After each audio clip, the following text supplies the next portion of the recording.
Number lock ಗೊತ್ತಿಲ್ಲದೆ ಇರೋರು open ಮಾಡೋಕ್ಕೆ ಸಾಧ್ಯ ಇಲ್ಲ. ಯಾಕಂದ್ರೆ ನಾವು ನೋಡೋವಾಗ ಅದು ನಂಬರ್ ಲಾಕ್ ಚೇಂಜ್ ಮಾಡಿ ಮುರಿದು ಬಂದು ಕೆಲಸ ಮಾಡಿ ಹೋಗಿ ಅದನ್ನು ವಾಪಸ್ ಪ್ಲಾಸ್ಟರ್ ಮಾಡಿ ಹೋಗಿದ್ದಾನೆ. ನಮ್ಗೆ ಗೊತ್ತೇ ಇಲ್ಲ. ಇಂಟರ್ನೆಟ್ಟಲ್ಲಿ ಸರ್ಚ್ ಮಾಡಿ ಆ ವಿಷಯ ತಿಳ್ಕೊಂಡು ಓಪನ್ ಮಾಡಿದ್ದಾನೆ. ಅವನಿಗೆ ಚೆನ್ನಾಗಿ ಇಂಗ್ಲೀಷ್ ಬರೋದ್ರಿಂದ ಗೂಗಲ್ಗೆ ಕೇಳ್ತಾನೆ how to open digital lock ಅಂತ ಹೇಳಿ. ಅದರಲ್ಲಿರೋ ಅರ್ಧ ಚಿನ್ನನ ತಗೊಂಡು ಅರ್ಧ ಅಲ್ಲೇ ಇಟ್ಟು ಡೌಟ್ ಬರಬಾರ್ದು ಅಂತ ಹೇಳಿ ಹೋಗಿರ್ತಾನೆ. ಸರ್, ನಮ್ಮ ಮನೆಯಿಂದ ಸೇಫ್ ಲಾಕರಲ್ಲಿ ಇಟ್ಟಿದ್ದ ಅರೌಂಡ್ 300 ಗ್ರಾಮ್ಸ್ ಚಿನ್ನ ಲಾಸ್ಟ್ ವೀಕಲ್ಲಿ ಕಳ್ತನ ಆಗಿತ್ತು.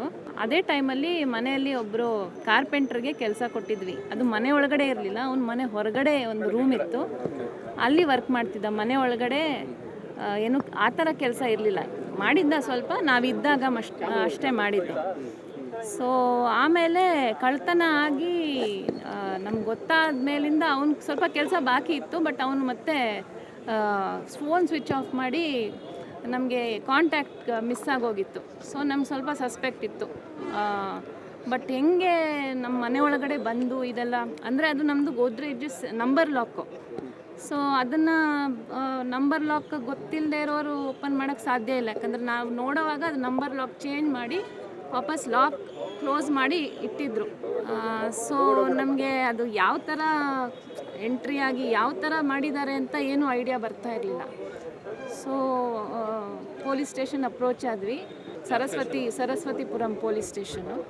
ಸೊ 10 ಡೇಸಲ್ಲಿ ನಮ್ಮದು ಗೋಲ್ಡ್ ರಿಕವರಿ ಮಾಡಿ ಅವನೇ ಕಾರ್ಪೆಂಟರ್ ಅಂತ ಗೊತ್ತಾಯಿತು. Bogadi second stage. ಅಂದರೆ ಅವ್ನು ಬಂದಿದ್ದು ನಮಗೊಂದು ವಾರ್ಡ್ರೋಬ್ ಮಾಡಿಸ್ಕೋಬೇಕಿತ್ತು, ಅದಕ್ಕೋಸ್ಕರ ಕರ್ಕೊಂಡಿದ್ದು. ಬಂದ ಮೇಲೆ ನಾನು ಪೇಂಟಿಂಗು ಮಾಡ್ತೀನಿ, ಮಾಸ್ಕಿಟೋ ಮೆಶ್ಶು, ವಿಂಡೋ ಮೆಶ್ಶು ಹಾಕ್ತೀನಿ. ಸೊ ಏನೆಲ್ಲ ಸಣ್ಣ ಪುಟ್ಟ ತೇಪೆ ಹಚ್ಚೋ ಕೆಲಸ ಎಲ್ಲ ಮಾಡ್ತೀನಿ ಅಂದಿದ್ದಕ್ಕೆ.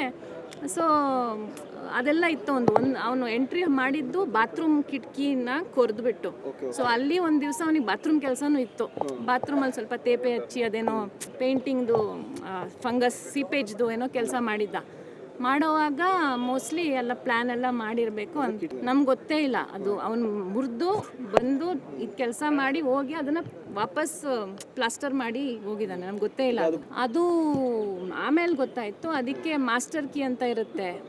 ಅದು ಈಗ ನಮಗೆ ಪಾಸ್ವರ್ಡ್ ಗೊತ್ತಿಲ್ಲದೆ ಇರೋರು ಆ ಮಾಸ್ಟರ್ ಕೀ ಹಾಕಿ ಓಪನ್ ಮಾಡ್ಬೋದು, ಯಾರೇ ಬೇಕಾದರೂ.